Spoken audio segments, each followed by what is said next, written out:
Welcome back guys. So now we have our instance running. This is the public DNS, which means this is the public address of our instance. This is the public IP of our instance, and here are all the details of the instance. And if you go to status checks, it would say that everything is good. If you go to monitoring, it will give you the monitoring of your instance, and tags is what you have named it. Now coming back to description, you can go to security groups, which would be over here, and you can see the inbound rules and the outbound rules right over here. And now let us try to connect to this instance. So if you click on connect, you will see some instructions over here. If you have Mac or if you have Linux, you have to run this command and then connect using this IP, which would be ssh-i lamp2.pem, this file, and then ec2 user is going to be the default user in this instance, and this is the public DNS of our instance.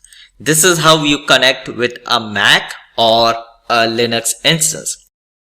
Now the problem arises when you have Windows, because Windows cannot understand this file. So go to Google and type download putty.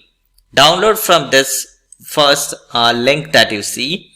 Now these are all the applications that are available for putty, and you can download one of these individually and you will have to download all of these, or you can download a zip.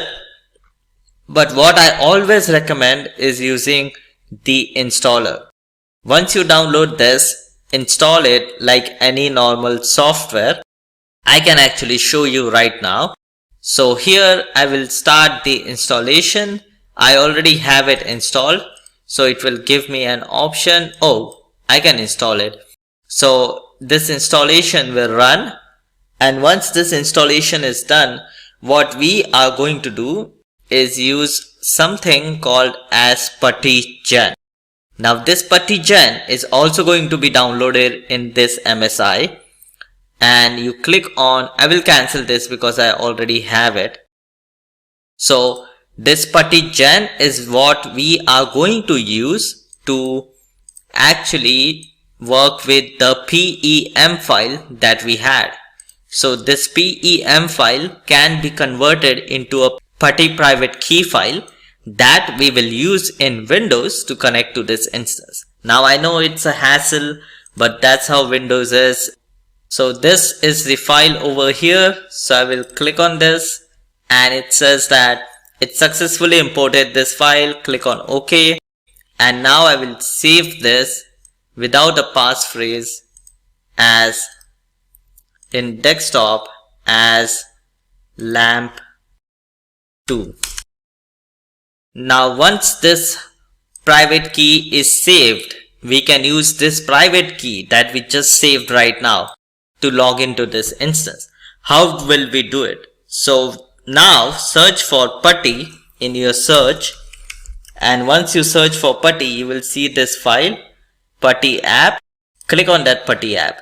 It will show you this window. This will only have default settings, but there are three things that you need to change.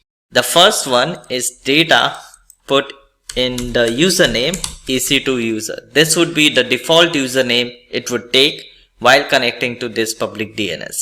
The second thing is SSH, go to auth and select the private key that we just created right now, this lamp2. This is a putty private key, so putty can understand it and putty can use that to log into the instance. So I will put this in. The third thing is appearance. Change the appearance to something bigger in font. This is just my personal preference, and I changed the colors to something like green or white, and then go to session, and you have to save this so you don't have to do it again and again.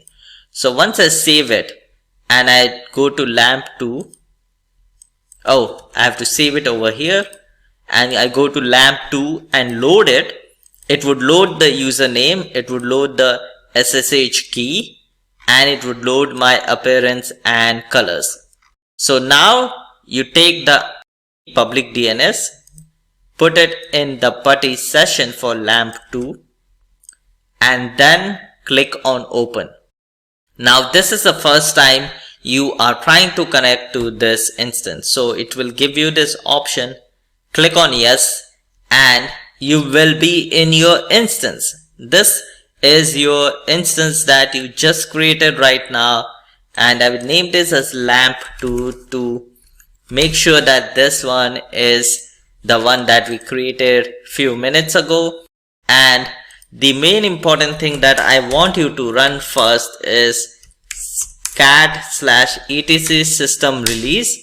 This will tell you which AMI release your instance is, and if it is this AMI release, we can directly download MySQL. For another one, you will have to install MariaDB. But that is it for this video. In the next video, we will learn about yum and installations of all the packages that we need for a LAMP server.